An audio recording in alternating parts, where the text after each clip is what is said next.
Up, being a Tech fan, Oh. big here? Yeah, sure. Big fan. Big fan.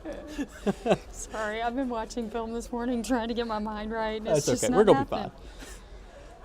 be fine. Yeah, but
To you all and live in the Student Center here on the campus of Louisiana Tech University. Welcome to Inside Tech Basketball. I'm Kyle Roberts and I am joined by the head coach of the Lady Techsters, Brooke Storr. Malcolm Butler and Talvin Hester will be on the second half of the hour today. This is where we like to process and unpack the previous week's games and then look forward to what's coming up on the schedule this week. And Coach, we played our travel opponent, and for the Conference USA schedule, the way that it has worked this past season is that when you're playing your travel opponent, you only have to worry about one game. And we went to Huntsville, Texas on Saturday. Not the results that we were hoping for, Coach. We'd love to just get your overall thoughts. Yeah, I'd like to move on to this week if we could. Yeah. We'll get there, I promise. Well, I thought it was pretty clear, plain and simple. We went into the game knowing that they were top 10 in the country in free throw attempts per game and top 10 in the country in offensive rebounds per game, and those were two extreme areas of focus, and we managed to put them at the free throw line 22 times and gave up 16 offensive boards that led to 18 points for them. So not a good recipe for success, and we had multiple double-digit leads in the game. Each quarter we would get up, we'd make a run. I think we led for 38 minutes, and you got to be able to finish. I didn't think it was the first time in a fourth quarter where I did not feel like we got stops when we needed them. Right. And we gave up 27 points, and that's just it's not who we are, it's not who this team's been, but it was who we were on Saturday, and that was frustrating. You can't have that coupled with the 30 turnovers, which was just unbelievable. Well, Coach, I do want to. Sorry, I'm not real positive. It's on okay. that. It's okay. I understand. So I do want to open up with that first quarter. We shot out to an early lead. It did feel like there was a lot of energy in that first. What were the things that you saw early on in that game that you were most pleased with? Yeah, we knew that if we got past their initial pressure and what they were trying to do, number one, we were getting stops. We just started out 14-2, you're up 12. We got stops that led to transition for us when they did have a dead ball turnover, which they had quite a few. And we inbounded the ball, we handled their pressure, we just didn't attack as well. Like when they run two people at you, and this is what we worked on all week, when somebody leaves and it's a simple math of when two is guarding one, then we have an advantage. We did not do a very good job of finding advantage and taking advantage, and you can't do that on the road. We missed opportunities, and I think we shot 45%. We shot 50% in the second and third quarter, 46% in the fourth. But we went 38% in the first quarter. We missed a lot of easies. Right. I mean, we jumped out 14-2, and I bet we missed our first 4 free throws, which we missed 10 of on the game, and then we missed probably Had some point blank shots. missed probably about 4 or 5 just off offensive rebounds. And I know it sounds like I'm being negative. I'm just being realistic Sure. of what you cannot do on the road, and we did it. And you have a 9-10 in the fourth quarter with 7 minutes to go. You got to be able to close that out, Right. and you do that by defending, rebounding, and taking care of the ball. And that was something our group was unable to do down the stretch on Saturday, and wasted an opportunity to get to 5-4, get your road win, and gain some momentum going into the second half of conference play. So now your choice is to respond, and what's your response? And I think this group's response has been pretty good throughout the year. We'll see what it is today at practice. Well, Coach, just a couple individual performances to highlight. The true freshmen, Paris Bradley and Jordan Marshall, both with 18 points apiece. In fact, they Did you combined. Just speak her into existence? I sure Or she did. just I looked walked up by? and there's Paris Bradley in the Student Center. She's everywhere. They accounted for more than half of Louisiana Tech's offensive production on this past Saturday. And we know what they're capable of doing, but one of the things that was fun to see this weekend is, as well, regardless of the outcome, Sydney Thomas off of the bench, coming in and hitting the 3 big three-pointers for us. She felt like that was the Sydney that we've all been waiting to see. Somebody who can be a real difference maker when she's coming into the game. Yeah, I think for her, she's put in work. She spends extra time shooting. It is great to see those go down for her individually, because that work is being rewarded. But also for our group, if we can get that consistently, it just makes us that much more difficult to defend. I think where she has given us a tremendous amount of energy is on the defensive end, and with her rebounding, with her taking charges. I think she's at 14 on the year. She just brings a maturity to us. She's been in a lot of games. She's played a lot of minutes. Not a lot of minutes here, but for 4 years at Kentucky State. So she just brings a toughness to our group, and like we need that from her. And we've all been. It was funny because I thought we shot it really well Friday night at practice, and she was really shooting it well. And I looked at our staff and I said, hey, she's going to hit some shots tomorrow, and hit the first 3. Then I think she hit the second one, and then hit that big one in the third to extend that lead. And she's just given us what she has, and she's done a really good job of taking care of the basketball. She had a few turnovers on Saturday that she'd like to have back, but you talk about those individual numbers, all 3 of those kids that had double figures. The problem was we didn't have much balance other than that. Sure. And, we scored 65 for us. That's been good enough to win, but we gave up too much in the fourth, and it came down to rebounding, offensive rebounding, and putting them at free throw line. Well, Coach, in the day and age that we live in with being able to transfer, Sydney, obviously a 5th-year senior. This is her first year on the team.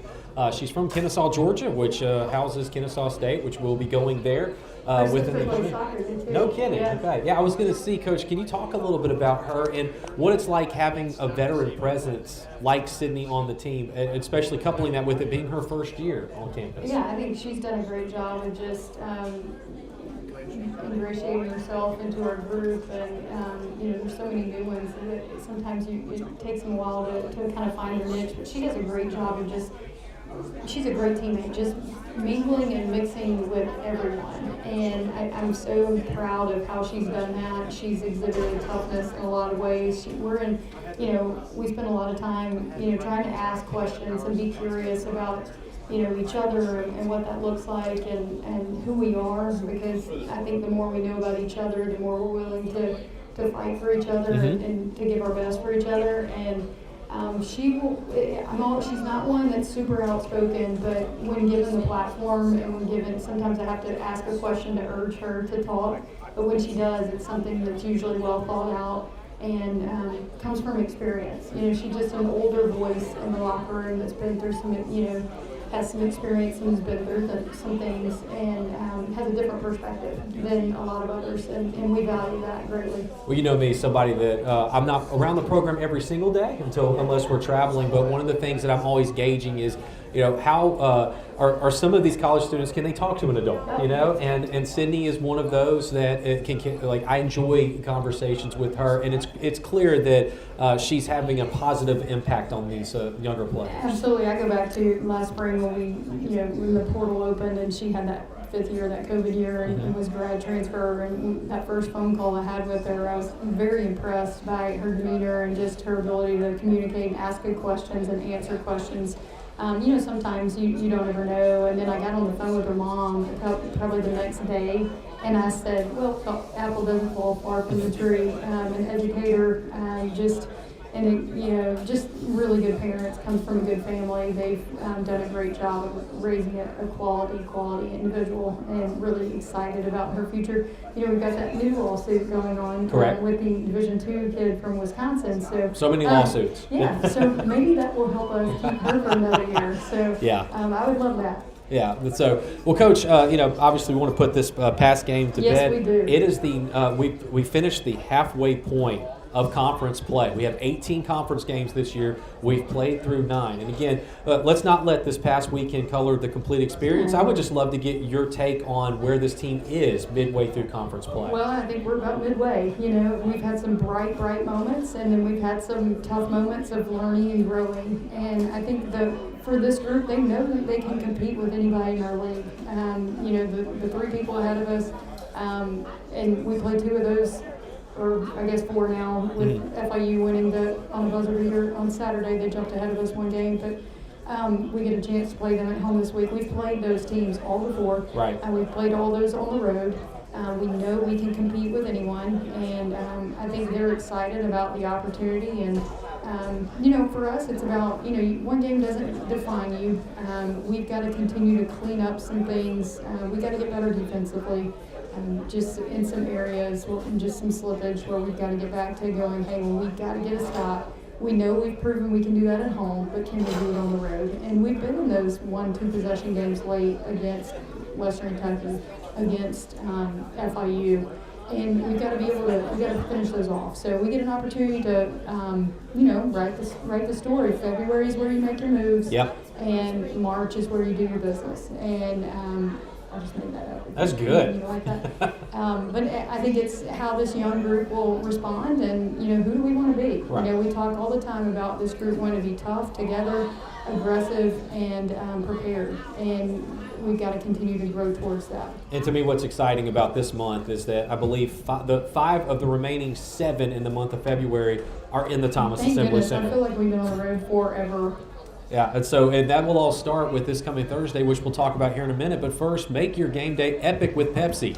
Sip on an ice cold Pepsi while you cheer on the Bulldogs and Texters this season. Pepsi is the official soft drink of Louisiana Tech Athletics. We'll take a quick break, and when we come back, we'll take a look at the upcoming 2 games that we'll have in the Thomas Assembly Center for the Lady Texters. You're listening to Inside Tech Basketball on the La Tech Sports Network from Learfield.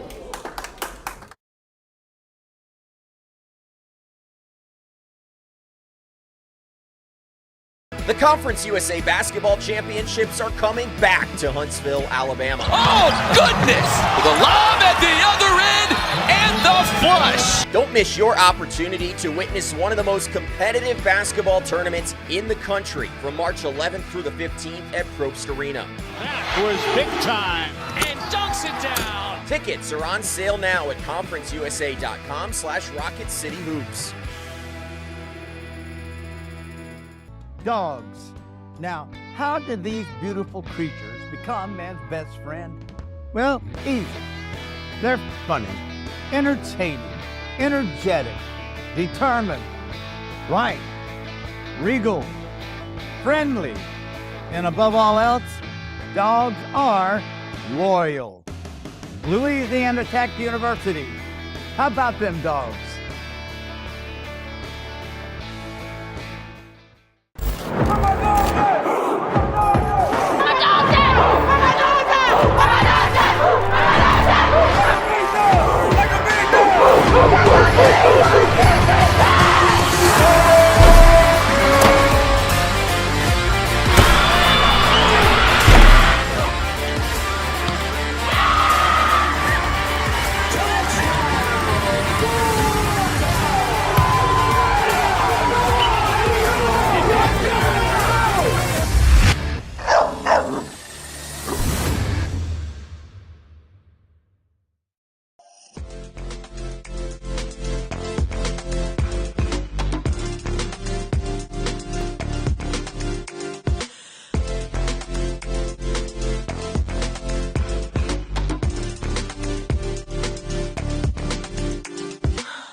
of Inside Tech Basketball. Kyle Roberts with head coach Brooke Store of the Lady Texters. And we'll, like we said, we put to bed the first half of conference play. We've got 9 more games to go. And it starts with Thursday night right here at home in the Thomas Assembly Center, a 6:30 tip-off with the Liberty Flames. Coach, we've already played them once this season, and they got out to a very hot start up in Lynchburg, Virginia. But, after that, it felt like it was just kind of like a prize fight going back and forth. We were getting it all the way back, I believe, in the fourth quarter. I think we got it either we got it 2-1 possession or we had a chance to later on in that game. So tell us a little bit about this Liberty team. Yeah, they're, you look at them statistically, they're the best offensive team in the league. They're 1 or 2 in every major team statistical category in the league. They're very balanced because they can all shoot the three. They have a dominant post player inside at 6'7" or 6'5", Bellis Muda, who's been, 4-year starter, all-conference kid, but they're really solid. They've had a ton of starts together. Obviously, they've started the same lineup all year long, but they've started together for multiple years. So, experience, they're good. But with that being said, I think that there's no doubt that we can't be right there with them. I think we were down 11 after the first quarter, and then really played it even the rest of the way. They're very deep. They've got a really good bench, and they play a lot of minutes. And so it's not just they've got 1 or 2 kids that come off the bench and produce for them. They play, you can look at their minutes. They've got 1, 2, 3, 4, 5, 6, 7 kids averaging at least 14 minutes a game. And, that's a conference. Let me look at 1, 2, 3, 4, 5, 6, 7, 8 kids in double-digit minutes in conference play. That's a heavy rotation. Yeah, it is. And they've, they lost their first game at Middle and they've won 7 in a row. So I think they're playing their best basketball right now. I think they're playing as well as anybody in the league. But I think that we also know without a shadow of a doubt that we can compete with them and that we can pull this one off at home. We need a great crowd on Thursday night, but we've got to be able to score with them, and they're going to score the basketball. They're known for their offensive prowess. They're at 70 a game, right at 71, so we've got to be great offensively, but then they're holding conference opponents to 59. So we've got to do a great job.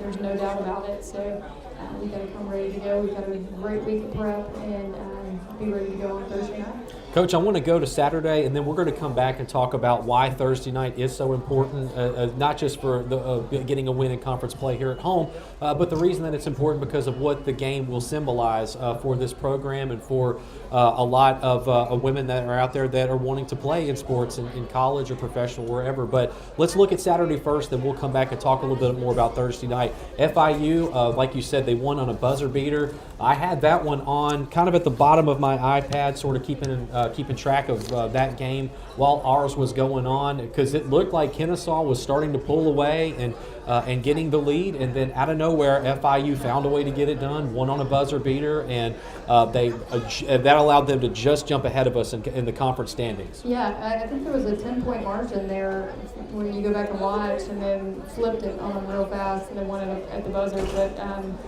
they're physical. We got off to a really good start there, led after 1, got in foul trouble in that second quarter with Robin and Paris, and they both sat the majority of the second quarter. I thought we were scoring the ball well then. I thought they ramped up their defensive pressure. They want to turn you over. They want to play fast and try to get as many offensive possessions as possible. So they want to run up and down. So create turnovers that lead to offensive transition for them. And then they rebound the basketball really well. They've got a big inside that is shooting close to 70%, but she gets deep position, and we can't play behind. We've got to do a great job of moving our feet and not allowing her to pin us.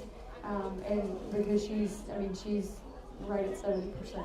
That's Natabu, correct? Natabu, yeah, yes. She's tough. She's a big hit transfer from Iowa State. Has really played well for them. So we've got to make her touches hard and away from the basket, and then we got that game down to 5 and had the ball 3 times and couldn't cut into it to get it down to 1 possession there late, and after not playing well in that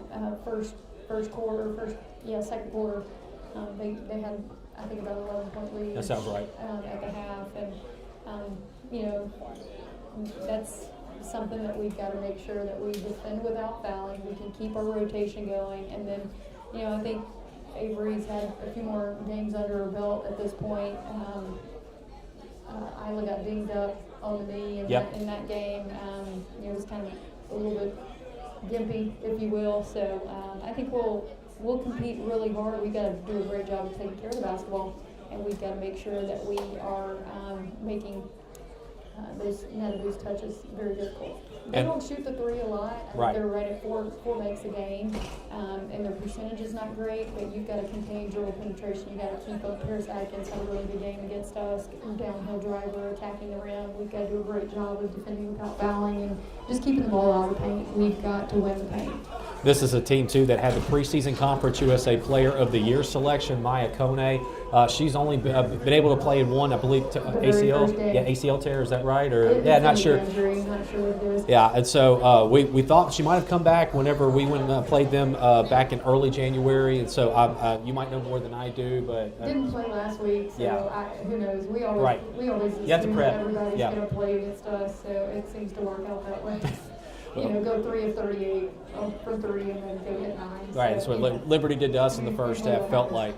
Yeah, so, well, Coach, let's. That one's going to be a Saturday afternoon at 3 o'clock. Again, both of these games this week, Louisiana Tech against Liberty on Thursday night at 6:30, 3 o'clock tip for FIU, both of those in the Thomas Sibley Center. We want as many students and as many members of the community to come out and support this team. I want to go back to Thursday. This will be what. I'll say this just real quickly. We're undefeated at home in Correct. the conference. The men are undefeated at home in conference. We both each lost one non-conference game, so 20-2 at home for both programs. And pretty good. This home court advantage makes a difference. And all you students, come join us. Nothing better to do at 6:30 on Thursday than come be loud and make a lot of noise. That's right. Send Liberty back to Virginia. Please let us do that. And so Thursday night is important too because it's National Girls and Women in Sports Day. And so this is something that we've been celebrating for almost 40 years now. That was signed by President Ronald Reagan at the time, back in the late 80s. And so it's a way to just commemorate all of the women athletes, regardless of whether you're playing Pee-wee, you're playing high school, college, professional now. There's a lot of opportunities for women. I know that as a husband and as a dad of daughters, one of the things that I've learned is that we need people that don't have daughters to care about women in sports. And so, I think one of the things that I like to celebrate with you when we talk about this coming game, Coach, is your own journey here to Louisiana Tech and the fact that, a kid from South Arkansas that obviously loved the program. You wrote down in an essay when you were in the 5th grade, I believe, that you were going to be a Lady Texter one day, and sure enough, that came to fruition. So I always enjoy getting to celebrate just your journey of getting here to become a player and then being here as a head coach as well. Sure, I think that, there's so many women that came before us and men that had to sign those laws into effect, whether it be Title IX or, just whatever created opportunities. There were so many battles that were fought to even get us to this point where we have the opportunities that we do today, and so grateful for all those people. And, I grew up watching Teresa Weatherspoon and Kim Mulkey and Venus Lacey, Vicki Johnson, Deborah Williams, Kendra Neal, all those players that came before me and our crew, and it just sparked something in me. And not only, our players don't understand, we had 3 games on TV. That was a big deal. I think back to beating UConn here my freshman year in a packed house on I was ESPN, there. on ESPN on Martin Luther King Day. That was one of the main games of ESPN was you got an MLK Day game on ESPN, and we beat them, and it was a great environment. And our players, they just don't understand. All your games are streamed. Your families can watch, everybody can watch. You were either at the game or you read about it the next day, not online, but correct. With a physical newspaper. Yeah, papers. We're dating this right here. Trust me. But just so many cool things. And now you're watching. I watched 2 different jersey retirement celebrations yesterday of Asia Wilson at South Carolina and Caitlin Clark at Iowa, and 2 incredible ambassadors for our game. You can't think of 2 better people, 2 better humans to represent women and inspire not only little girls but little boys too. And I said this last year, but this wasn't even during March Madness, but Cooper, who is about to be 13 this summer, has a group of neighborhood boys, and they've got group messaging going back and forth, and they're talking about women's basketball in February. Yeah. And all those boys, they don't have sisters, and Right. they're talking about women's basketball, and to me, that's a big deal. Yeah.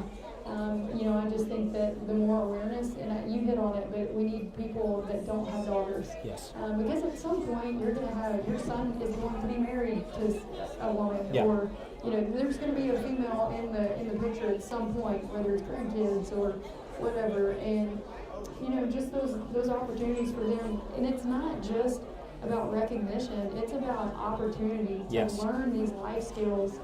I wouldn't have the opportunities that I've had as a professional without an opportunity, to come here and go to school and play in a prestigious program and learn from some of the best people and basketball coaches that have been in our game. And I'm very grateful for that, and we have to continue to pay it forward and provide those opportunities and not be satisfied with where we are. Just keep pushing, because I think there's so much more out there. I look at, even just this last year's draft class, I have friends that had never watched a WNBA game, but watched this year. Yeah.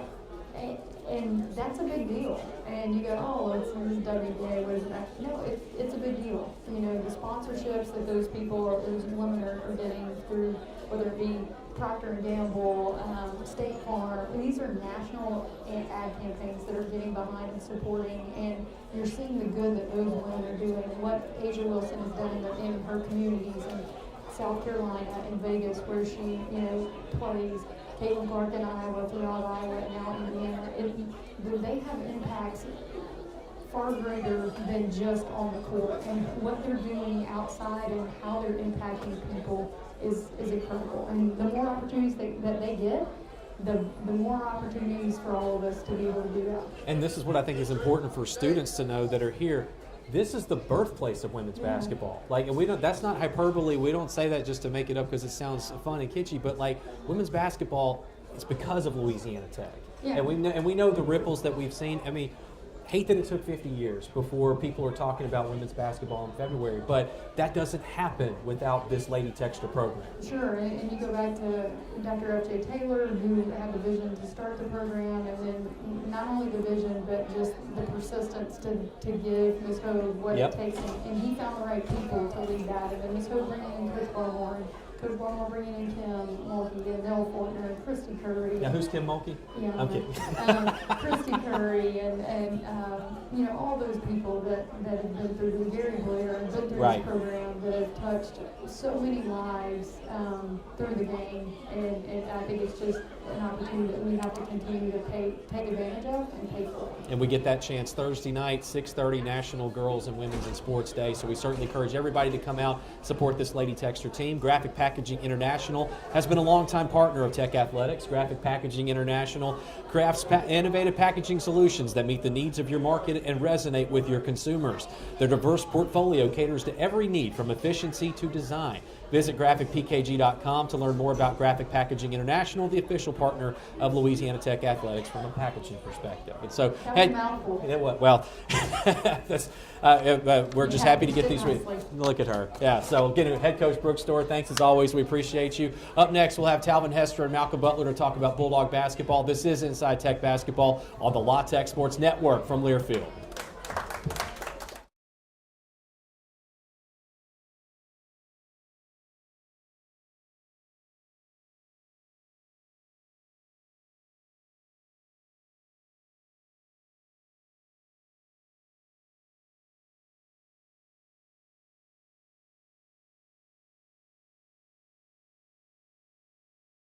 Coming back to Huntsville, Alabama. Oh, goodness! The lob at the other end and the flush. Don't miss your opportunity to witness one of the most competitive basketball tournaments in the country from March 11th through the 15th at Probst Arena.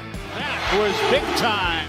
And dunks it down. Tickets are on sale now at conferenceusa.com/Rocket City Hoops.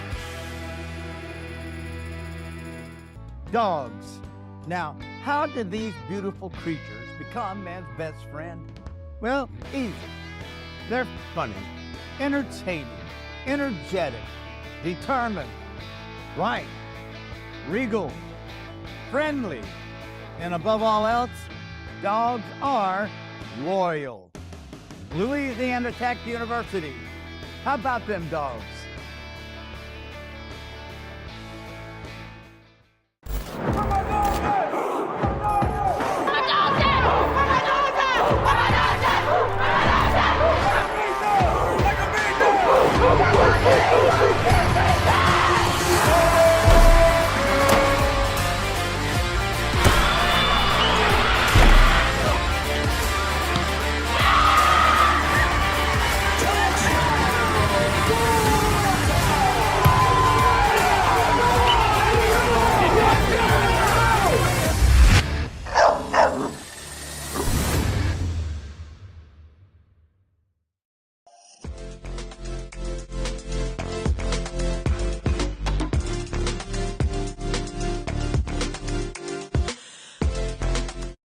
Center as Malcolm Butler joined by Louisiana Tech head coach Talvin Hester, and coach only got one game to review, but fortunately for Louisiana Tech, it's a good one. It was a W overtime win on Saturday afternoon at the Thomas Assembly Center.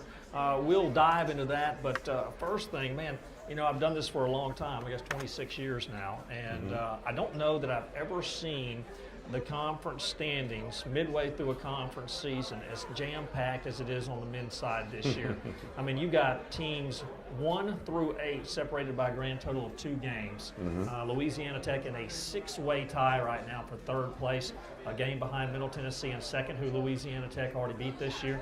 2 games behind Jacksonville State, who's alone at 7-2, a team that the Bulldogs fell by 2 at Jacksonville State earlier this year. We've talked about parity in Conference USA this entire year, and I don't think anything illustrates it better than looking at the conference standings right now. No doubt. I mean, it's a tough year every night, and I'll be honest, I know 8 teams are fighting, but those other 2 teams are really good too, and they can beat you. Those teams are getting beat by 10, 11, 12 points. Those teams are getting beat by 2 and 3 points every night. So they're going to play spoiler for somebody at some point in this league, and we got to stay locked in and focused on the job at hand. Yeah, Jacksonville State 7-2, Middle Tennessee 6-3, and then you have Louisiana Tech, Liberty, UTEP, Western Kentucky, Kennesaw State, and New Mexico State all sitting at 5-4.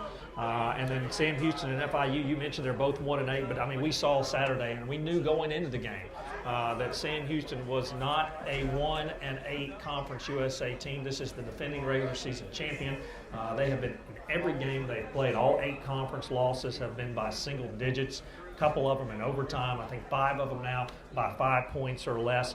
So there is not an easy out, whether you're at home or on the road. You know, a lot of times during the season, I know coaches probably don't agree with this, but you'll have a team or two that they're just not very good. That's not the case this year in this league. No doubt. I mean, the styles, different styles of play cause havoc in this league. The travel is always something that causes some chaos in this league. And then the last thing is that there's some really good coaches in this league, and they get their teams prepared. And with all of those things and the great players that we have in this league, like, it just makes it hard every night. What we aim to do is just take it one game at a time. We got to try to find our mojo on the road. We've been good at home, which most of the teams in this league have been, and we got to show some toughness to be able to win some road games. Yeah, and really outside of the UTEP New Mexico State trip, right? That's really the only road trip this year where I felt like Louisiana Tech didn't play well enough to win the ball game. You were 6-1 on the road in the non-conference season. Your other 2 conference losses both came by 2 points at Jacksonville State and at Kennesaw State. So really, the El Paso Las Cruces road trip was a little bit of an anomaly. It was right after Christmas. You could tell we hadn't got our legs back under us, and we had a lot of other things going on. But no disrespect to them, those are 2 really good teams. They're 2 teams fighting like we're all fighting for a championship, and so you just have those days, and you hate to admit that as a coach, but we had a couple of days out there that wasn't us. We kind of recalibrated, got back to us at home, and then lost some tough ones on the road. And I think we're growing, but it'll show this weekend how we handle the road this weekend. Well, and I think, just look this weekend. New Mexico State goes to Western Kentucky, And we know how good New Mexico State is. Even though we didn't play well, they really took it to us in Las Cruces. And Western Kentucky beats them 101-69. It's amazing. Every matchup, every game, every single night has a kind of a life of its own, and you never know what form that's going to take until you get into the ball game. No doubt. You really don't. You don't have a clue, and you just hope your players can lock into the scouting report, understand what's going on, and that, like I say, you can maintain some of the good players on the other team. You really can't stop good players. You might one game, but over the course of time, they're going to be who they are. But you want to be able to hold them at bay while you can kind of execute and do some of the things that you were planning to do. Everybody exactly halfway through the 18-game conference schedule. Everybody's played 9 games. You've done this for a number of years. A lot of times they'll have a balanced schedule like this year, right, where you play everybody one time through the lineup, and then we're going to go to the second half of the conference season and you're going to play everybody again. And then there's some years where it'll be a little bit of an imbalance, and you may play the same team twice in the first half of the conference season, right, and another team you don't play. Do you prefer one way or the other? I prefer winning. There you go. You know what? You just want to have some balance to road and home. You don't want to start with too many road games. You don't want to finish with too many road games. You kind of want a mixture of both to be able to start with some road games and some home games and finish with some road games and home games. Where you play, who you play, really doesn't matter at that point. You're going to have to play the games that are on the schedule. And so if you can just have some balance to it and be able to create some momentum, then that's what I prefer. Do you ever find that the second half of the conference season is more challenging than the first half, or vice versa? Well, always when you go towards February and March, things get difficult. That's when people are playing for their seasons at that point, and things are getting a little heated up. People are starting to see the pot of gold at the end of the tunnel, at the end of the rainbow, I should say, as far as winning championships and things of that nature. And so, yes, things get a little harder. I think the Sam Houston game was evident of that. It was a rock fight. It was probably the worst offensive game this year, but the best defensive game that we played all year. And it's because every possession mattered and every possession was a grind. You know, the Conference USA Tournament, which will be in Huntsville, Alabama for the second year, that'll be the second week of March. All 10 teams qualify, so regardless of whether you finish 1 through 10, you're going. The bottom 4, so what'll be seeds 7 through 10, have to play, I guess we'll call it a play-in game, although they're already there. They have to play an extra game, right? 7 will play 10, 8 will play 9. The 2 winners of that will join the other 6, and you'll play it out from there. So just the importance of finishing in the top 6 and not having to play that extra game. Yeah, that's important, but I'll be honest, sometimes I've seen that extra game help because teams have built momentum and they played on the court already. I think that we just have to put ourselves in the best position we can, continue to win games. I don't think seeding is going to matter in this tournament as much as people think it is, because there's so much parity and teams are really, really good. I think you just have to try to be playing your best ball by the time we get to the tournament. If we can be playing our best basketball by tournament time, then we'll be happy. We'll prepare for whoever our opponent is. I'm on a group text with all the Conference USA men's basketball radio announcers, and there was a group text going on Saturday night just talking about the standings and how close everything was. And one of the guys said, you know, man, it won't surprise me if there's a bunch of upsets in the conference tournament. And I responded and said, I don't think there'll be anybody beating anybody in this conference tournament. It's going to be an upset, regardless of seeding. I don't think it is. I don't think you can use that word with Conference USA this year. I don't care if one beats 10. Right. Like, they've shown that they're capable of playing with anybody, and so there's no really need for the word upset. Just, you know, the parity and who matches up with who. If there's been a team that has beat you twice, sometimes it's hard to beat a team 3 times. But I would believe in this league you have a whole bunch of teams that beat each other once, going against each other, and that's going to create some excitement for the fans. And we saw it last year, right? We went down to Huntsville, and Sam Houston won the regular season title. They get beat in their first game. Louisiana Tech finished second. They got beat in their first game. And so conference tournaments take on a life of their own as well. Really, the regular season, all that does is set up the seeding. This week, you only had the one game because you were playing your travel partner, so you didn't have to play on Thursday. Just talk a little bit about the week leading up to Saturday's game against Sam Houston, kind of maybe what you guys focused on in practice. You know, we focused on us and Sam, honestly. We knew we had time where we could take the test without cramming. And so we started off doing a little bit of stuff that maybe the team wouldn't have recognized as things Sam Houston does. and we prepare for those things. Then the next day we introduced to the Sam Houston stuff. We took Sunday off, so Monday and Tuesday we did that. Wednesday we just kept burying and adding more. And Thursday and Friday, we just kept doing more and adding more to the scout and refining the things that we're doing, making sure that we're doing the right thing as coaches, changing things that we didn't think worked in practice, till we figured out that we were kind of ready to go and play. And so when you get towards the end of the week, when you only have one game, you really need to get to the game, because you start having too many days and start feeling like Christmas break again. We have too many days without an opponent. We need to see another opponent. And like I said, I think both teams were super prepared for each other. When you play a game in the 40s and 50s, 51 at the end of regulation, that doesn't mean it was bad offense. That means both teams were super prepared. I asked you this question on the pregame show on Saturday. Everybody during the course of the conference season, when you play your travel partner, it's the only game you play that week. So it happens twice during the course of those, 8 weeks of conference play, 9 weeks of conference play. So did you like where I'm going to call it a bye week, even though that's not what it was, where your one-game week fell basically right in the middle of the conference season? Yes and no. I didn't know I would like it at that point, because we had went on the road for so many games, and we came back for 3 home games that were almost must-wins at the point where we were at. So we had kind of dug a hole on the road and had our backs against the wall. But hindsight's 2020. Once we won those 2 games against Western and Middle, you're sitting there with a break before you have to play Sam Houston. So at that point, I realized it was kind of helpful to be in that situation and kind of get some rest before we played them, because they are a physical team, and you didn't want to be injured and banged up when you went in to play them. It was a physical game.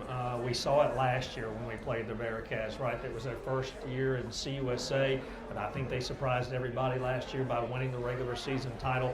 They have physical guards who really get after you. Just talk a little bit about playing a team like that they get out after you, that nothing is easy, regardless of whether you're playing one position, 1, 4 through 5, and where are you on the floor. No, we knew it'd be physical. They were super physical last year. They've lost a lot of their physicality in Barnes and Scoggins and players like that, and then the big Doumbia kid that transferred from TCU. So they did lose a lot in their point guard, Ray, but they returned a lot. They returned Hufner and Wilkerson and Boykins, who are physical, super physical guys, and so we knew the game would still be physical. That's how they coach. That's what they prepare for. We knew it'd be a defensive battle.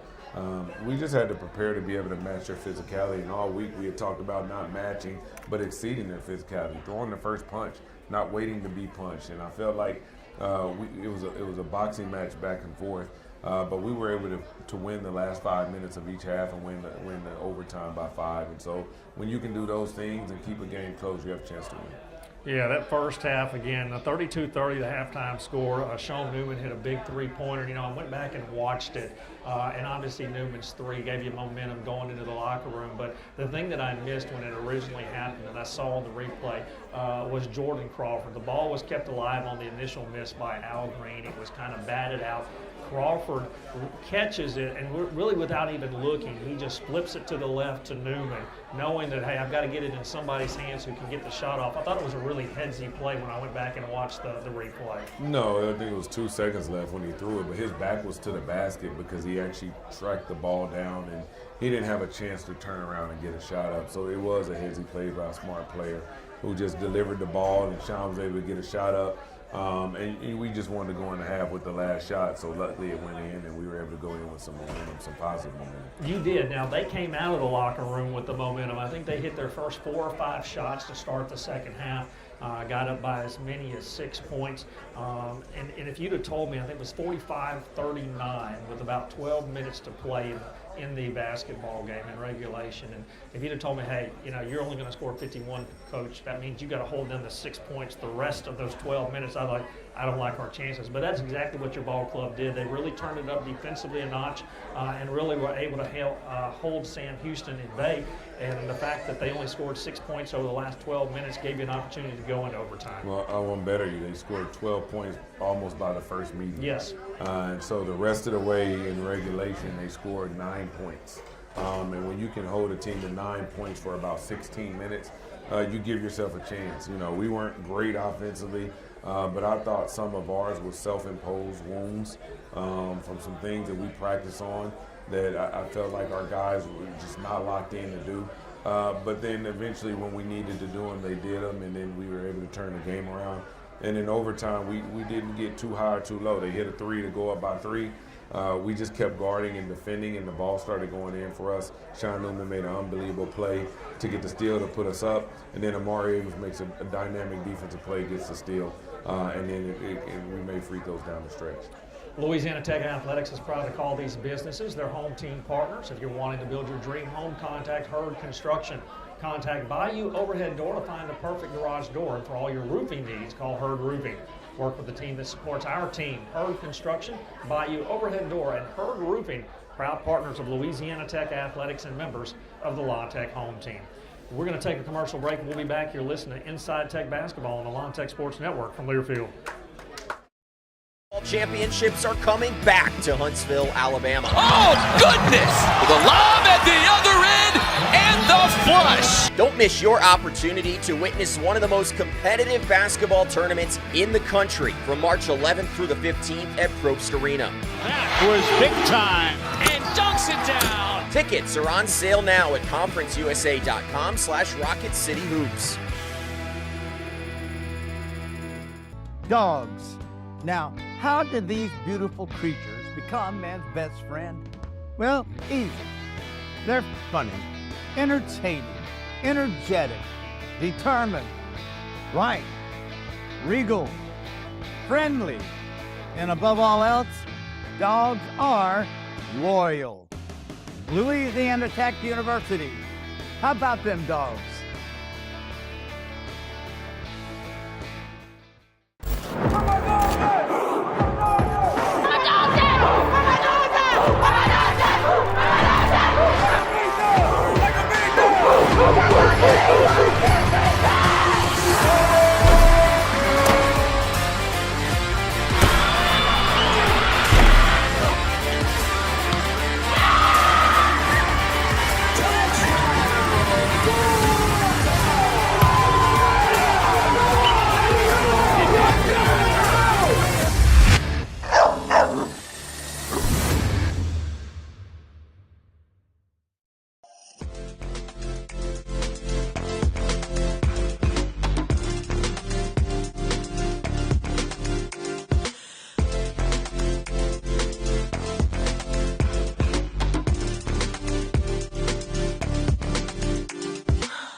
Hester Bulldogs won in overtime 66-61 over Sam on Saturday. Tech now 16-6 overall on the season, 5-4 in conference play. And Coach, I know we talked about this on the post-game show, but I want to revisit it, and I know you would never criticize officials, so I'm going to do that, and then I'm going to let you explain exactly what they told you. There were a couple of plays in that ball game that really made me question it on air. I'm going to start with the goaltending that happened with 26 seconds left in overtime. You're up 4 points. They come down the floor. Boykins gets fouled by A.J. Bates at the free throw line is when they blow the whistle. Boykins takes 2 more steps and then tries to lay it in. Bacho goes up, ball's on its way up. He blocks it, has not touched the backboard.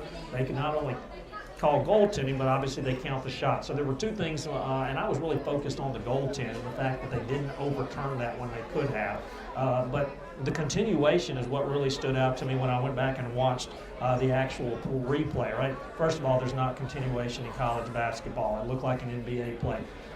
They went to the monitor, they looked at it for 2 or 3 minutes. All 3 officials looked at it, and they held the goaltend and said the bucket was good. What was the explanation to you? That it was a goaltend, and it was baffling to me. There were so many things wrong with it to me. Like you said, the continuation, the foul on the floor. The ball was definitely on its way up, wasn't anywhere near the backboard. There were so many reasons that was a bad call. In a 2-possession game where you basically give them a basket and two shots when That guy hadn't even made a lot of shots that game. I think he was 4 for 13, so you gave him a free basket. And it was also frustrating because I felt like they took a basket away from us on the other end. I felt like we had an angle to the basket. It was frustrating. Like I said, I'm not a referee. I try to control what I control. But you put them in a position to win a game that I don't think at that point our team is playing well down the stretch. I'm not a referee either, but I have slept in the Holiday Inn, and I feel like I know a goaltend when I see one. And then I guess the amazing thing is they have the ability, and they did. They went to the monitor, and they're showing the replay to us on the video board overhead. They showed it probably 8 different times, and every time I'm like, it's not a goaltend. The ball's going up. It hasn't hit the backboard. They're going to overturn this. There's no doubt. And then they don't. Even the announcers, when I went back and watched it on ESPNU, they didn't think it was going to be a goaltend. They thought they were going to monitor to see whether they needed to put time back on the clock. So they were a little dumbfounded. You mentioned the other play I wanted to ask. Amari Abram gets a steal. He's got a breakaway. He's in front of everybody. Wilkerson is trailing him, and about, I don't know, a little bit before he gets to the top of the key on the offensive end, Wilkerson reaches in from behind and just tugs on his waist just a little bit. They call the foul, which takes away a breakaway layup from you, so that's bad enough as it is. But then they go to the monitor, explain the rule, because I thought there was like I don't know what they call it, but if there's nobody between you and the bucket and you were fouled from behind in that situation, I thought it was 2 free throws and the basketball. I think there's no clear path foul in college basketball, but if you grab the jersey, it becomes intentional. Well, it's the same thing. So, like, grabbing a jersey and grabbing somebody's hip is equally as bad to me. And so I think they're splitting hairs when they give it sometimes and they don't give it to you other times. It's my opinion on it. Sure. I feel like grabbing a hip, you never know, could twist an ankle, could twist something. You grab the shirt from the back, grab the jersey from the back, and at least you're pulling them back and you're not. So, like, to me, when you have points that can be put on the board and you take points off the board, or at least uncontested shot attempt on the board and you just reach out and foul, I think you have to have some clarity on that. I think they need to go look at that in their rule book and try to find a way to not penalize the offensive team for maybe making a good defensive play. Well, I'll tell you who had our back, and that was President Jim Henderson, because I saw a tweet he sent out, something about you got to be better than that, Conference USA. But you were able to overcome it. Let's talk a little bit about overtime. You mentioned it. They come out, they hit a big 3 to go up 3. We came down, I can't remember exactly who scored, but scored to cut it back to 1. They come down and hit a bucket again to go back up 3 with about, 3.5 minutes left. And then Amari Abram hits a huge 3-pointer, one of his 4 threes in the ball game to tie it up at that point. I know Amari had been struggling shooting it a little bit the last couple of games. I know he's got the defensive assignment. His energy goes into trying to slow down the best scorer on the other team, and he's been fabulous with that this year. He did it again against Lamar Wilkerson on Saturday, but he really stepped up for you offensively in that ball game as well. No doubt, and eventually when you have a guy that can shoot like him, he's been shooting great on the year. He starts struggling in conference shooting. I don't think it was much of a jump shot, but just being able to lock down and be the lockdown defender and get shots up, having legs late in games. But I knew he'd start making shots, and I was really proud of our team because we hadn't even practiced that play. We just ran it. We called it a timeout. We drew it up. We went out there and we executed it great. So I was proud of the guys. I had no doubt in my mind if he got a good look. It had a chance to go in, and it went in, and then Sean Newman makes a dynamic play again, and then Amari makes a dynamic defensive play. We kind of closed the game. Yeah, I mean, the steal by Abram off of Wilkerson right in front of their bench it was just one play, but it was such a huge play at that point of the ball game. No doubt. You know, I got to give some credit to my coaching staff that they had a play like that in the first half, or the second half early where Wilkerson hits a 3. And my coaches was like, you got to crowd his space. And, you know, and Amari crowded his space after that and was able to take the ball and change the game at the end. And so Amari being able to adjust, my coaches being able to make sure that they were reminding him of the scouting report, which eventually helped us get him back. If you're going to be a really great on-ball defender, and even off-ball defender, and if you're going to stop the other team's best player, a lot of times it's as much about the defense you play off the ball as when they have the ball in their hand. What does it take for a guy to be that good? Let's use Amari, for instance. He has to be locked into the scouting report and understand his assignment. That's the first thing, which takes a lot of intelligence. Then you can't take a possession off. The play that they hit the 3 in overtime, was actually a play that we worked on all week, and we took a possession off because we had guarded that play 2 or 3 times during regulation. And the time that we take the possession off, he hits a 3. And so to be in a defender like Amari, you can't take possessions off. And I think early in the second half, he took 1 possession off and got burned, but he learned from it. He was locked in down the stretch. I asked you this after the ball game was over. You go to bed every night thinking the good Lord that Sean Newman is wearing a Bulldog jersey. I mean, not only do you have the best point guard in Conference USA, in my opinion, but you got one of the best point guards in the country, man. I mean, he was 6 of 6 at the free throw line in the last 26 seconds of that ball game, and every one of those free throws had pressure on him. No, I'm super happy we have Sean Newman, but as equally super as happy we have him, super happy we have Jordan Crawford and Amari Abrams and Daniel Bacho, because we've been saying this all year. Different guys have stepped up different games for us. We couldn't score the ball again at West Kentucky, and Al Green comes off the bench and scores 8 straight. Last game, Jordan comes off the bench and he was dynamic. And in this game, he was a plus. His numbers don't reflect as far as offensively, but he had 8 rebounds, and he was a plus 15 on the stat sheet in this game. And so different games, different people stepped up. A.J. Bates came off the bench and was a plus 9 in the stat sheet. Our bench was dynamic this game. And that's what makes us a good team. It's like we can win in different ways. We went without Caden Cooper and Devin Reed for a lot of minutes, and we didn't have anybody on the court over 6'3" but Daniel Bacho. And we rebounded the ball like we've never rebounded, and out-rebounded a team that was bigger and longer and more athletic than us. And so when you have guys like that step up, I enjoy every single one of them that we have. Yeah, Jordan Crawford, 4 points. He had 8 rebounds in 25 minutes, and you played a lot of that ball game with all 3 of what I would call your point guards on the floor together. No doubt, and it helped. We only turned the ball over 12 times, which may be 1 too many, which is only about 16% of the time, and we want to be under 15, and we won the turnover battle by 2. And when you can do that and you can make the other team turn it over more than they assist the ball, you give yourself a chance to win. Bulldogs win 66-61 in overtime. We're going to take another commercial break. When we come back, we'll chat briefly about the upcoming road games for Louisiana Tech. You're listening to Inside Tech Basketball on the La Tech Sports Network from Learfield. Chips are coming back to Huntsville, Alabama. Oh, goodness! The lob at the other end and the flush. Don't miss your opportunity to witness one of the most competitive basketball tournaments in the country from March 11th through the 15th at Probst Arena. That was big time. And dunks it down. Tickets are on sale now at conferenceusa.com/Rocket City Hoops. Dogs. Now, how did these beautiful creatures become man's best friend? Well, easy. They're funny, entertaining, energetic, determined, right, regal, friendly, and above all else, dogs are loyal. Louisiana Tech University. How about them dogs?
Malcolm Butler joined by Talbot Hester. And Coach, we just have a couple of minutes left. You go on a 2-game road trip this week. You start up in Lynchburg, Virginia against Liberty on Thursday, and then you fly all the way down to Miami to take on FIU on Saturday. 2 teams you've already played.